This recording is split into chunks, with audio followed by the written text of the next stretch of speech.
be looking through the series at Python Basics, and I will go through talking about everything that Python entails just for beginners. So the first thing that I am going to talk to you guys about is this website that I'm using. It is, I'm going to actually write it here on the screen. So it is Replit or Repel-it slash languages slash Python 3. And that will take you, and then you can sign up for a free account. And you're able to run your programs, and it will have your output over here. And you're able to change. If I go here to settings, I can go to light mode instead of dark mode. But I'm going to stay in dark mode here. So the first thing that I want to mention to you about Python is comments. Comments in any programming language are extremely important. And in Python, in every programming language, they are always different. But in Python, they use the hash. So I'm going to write hash and then say this is a beginner's tutorial. And you'll notice it's green and comments don't get printed out. So if I run this program, nothing gets printed because a comment does not get shown on the screen. Then the first thing in Python is the print command. So the print is an actual function. So you go print and then parentheses. Whatever you put inside the parentheses will get displayed to the user. So if I put quotes, I can type in the hello world, like every beginner programming language you type in. And there we go, hello world. Now, the reason why I'm using double quotes is that's just how I've always been using when I'm doing any type of programming is double quotes. You can use single quotes, and you can still say hello world, and I can run it. But now the problem comes into play is with this, if you are using a word that has an apostrophe in it. So I can't speak today. And you notice as soon as I put that apostrophe, it stopped it. And if I run this, we're going to get an error. So to use a an apostrophe, you actually have to use double quotes, and then it will print out that apostrophe. Now the same goes for if I want to use double quotes in something, I can do that as well. So let's take this out. And I can say today, please read, and I'd say Hamlet. And then for class tomorrow. And then I can run this, and it will put the apostrophes over Hamlet. So that's the basic print. And this is, let me put a comment above this, display to the screen. So that's how you display to the screen. Now, the print command can also print variables. And what is a variable? It's just like if you think in math class, anything that can be changed, it can be changed. So in Python, we have a couple different types of variables. So, well, you can name them whatever you want. So we're going to have here, we're just going to say name.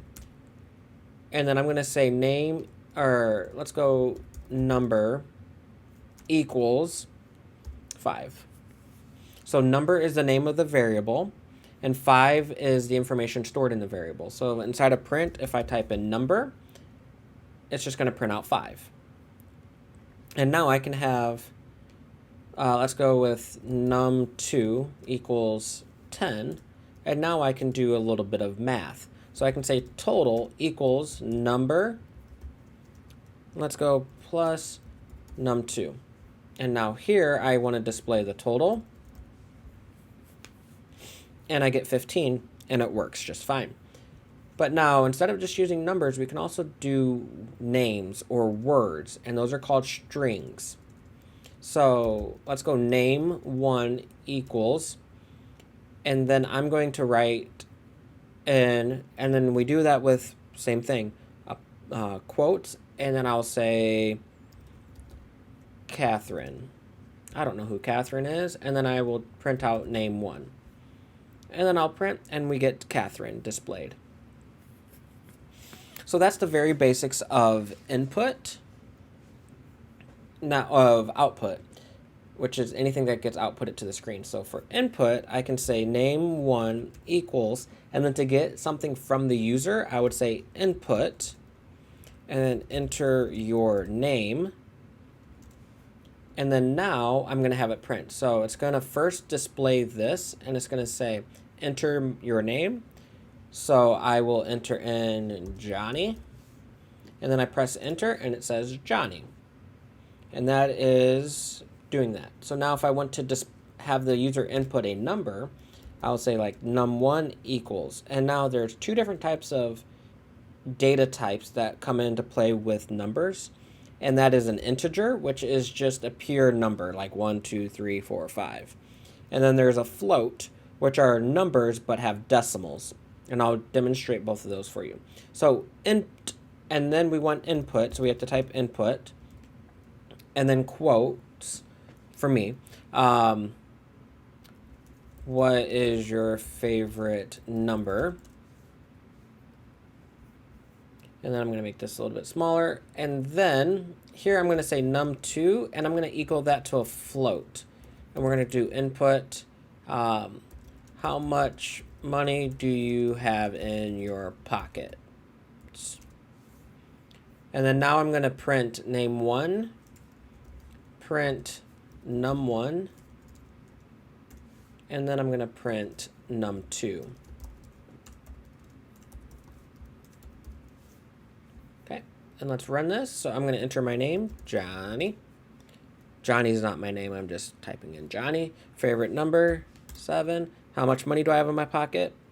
8. So even though this is a float, I can just put 8, and it's still going to output a decimal. Now, if I run this, and I put in here, so we're expecting an integer or a pure number. If I put in 8.0, we're going to get an error immediately, because an integer does not understand the dot and a decimal. So that's why we would do that. Now, what I can do is I can come down here and I can say now, hello. And now you see that there's a red squiggly line. Well, to add hello to name inside of a print statement is called concatenation. And you do that separating it by a comma. So now I can say hello, name1, comma, and I can say welcome to Python. And then I can say your favorite number is, and then quote, and then comma. And you can tell the difference. So with a string here, it's going to be like an orangish color, and then variables are white. And then I can say you have, and then I can do a $, comma, comma, in your pockets. And now let's go with Katie 2, and Katie has $90 in her pocket. And there we go. And that's just the basics of input and output. In our next video, what I'm going to talk about is numbers and doing more with math and how that looks. Thank you for watching, and see you next time.